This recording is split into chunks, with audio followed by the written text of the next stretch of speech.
जी भाई, ये कॉस्टिंग के एमसीक्यूज यहाँ से स्टार्ट हो रहे हैं। तो सबसे पहले कह रहा है कि ये जो ग्राफ है वो क्या शो करता है। देखें, ये जो ग्राफ है वो शो करता है fix cost per unit. Fix cost per unit, total fix cost नहीं, टोटल फिक्स कॉस्ट तो सेम रहती है। फिक्स कॉस्ट पर यूनिट जो है वो यूनिट के हिसाब से कम होती रहती है। देखें, अगर 10,000 आपने, जिसे कहते हैं आपकी फिक्स कॉस्ट है, और आपने यूनिट्स बनाए हैं कितने, 2,000, ठीक है, तो फिक्स कॉस्ट पर यूनिट कितनी हो जाएगी, 5। अब अगर 10,000 बनाए हैं और यूनिट्स हैं 5,000, तो फिक्स कॉस्ट पर यूनिट कितनी हो गई, 2। तो देखें फिक्स कॉस्ट पर यूनिट क्या हो रही है, कम हो रही है, और यही चीज ये ग्राफ भी रिप्रेजेंट कर रहा है। देखें कम हो रहा है, ठीक है। Which line represent total cost. अब देखिए, ब्रेक इवन आपको पता होना चाहिए, ब्रेक इवन का ग्राफ आपको पता होना चाहिए। ये डी है, ये रिप्रेजेंट करता है फिक्स कॉस्ट को। ये सी है, ये रिप्रेजेंट करता है वेरिएबल कॉस्ट को। ये बी है, ये रिप्रेजेंट करता है टोटल कॉस्ट को। और ये ए है, ये रिप्रेजेंट करता है टोटल रेवेन्यू को। और जो ये लाइन होती है जहां पे टोटल कॉस्ट और टोटल रेवेन्यू इंटरसेक्ट करते हैं, उसे हम कहते हैं बेटा ब्रेक इवन। ठीक है भाई। Number third, which is indicated by the line X Y. X Y क्या है, अभी हम देखते हुए आ रहे हैं। एक्स वाई जो है ये रिप्रेजेंट करती है हमारी टोटल कॉस्ट। ठीक है भाई।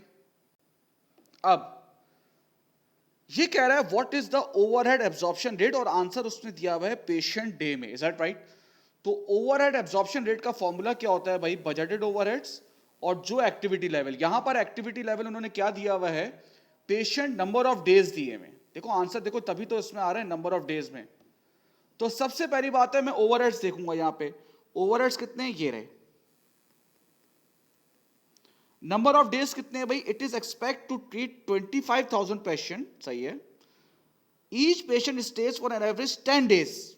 तो इसका मतलब है कितने हो गए नंबर ऑफ डेज, 2,50,000। तो ओवरहेड पर डे कितना बना, 46 पर डे बना ओवरहेड का जो रेट है।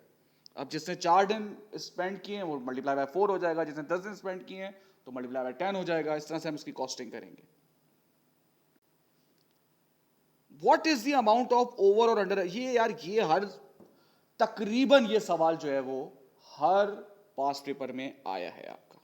सबसे पहले इसका एक यूजुअल स्टेप्स कर लेते हैं। सबसे पहले क्या आते हैं, हम निकालते हैं ओवरहेड एब्जॉर्प्शन रेट। इसका फॉर्मूला क्या होता है, बजटेड ओवरहेड्स, जो कि ये लिखे हुए, डिवाइडेड बाय बजटेड एक्टिविटी। यहां पर बजटेड एक्टिविटी मुझे नजर आ रही है, वो नजर आ रही है labour hours.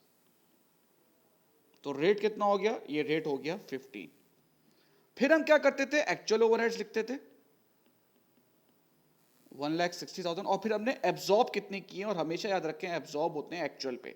Actual labour hours कितने, 9,500, रेट कितना था 15।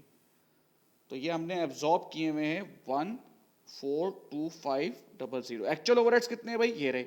एब्जॉर्ब कितने किए, इतने किए। तो हमने ज्यादा किए हैं कम किए, हमने किए हैं अंडर एब्जॉर्ब, जो कि कितने हैं बेटा, 1,7,500। तो आंसर आ जाएगा इसका डी।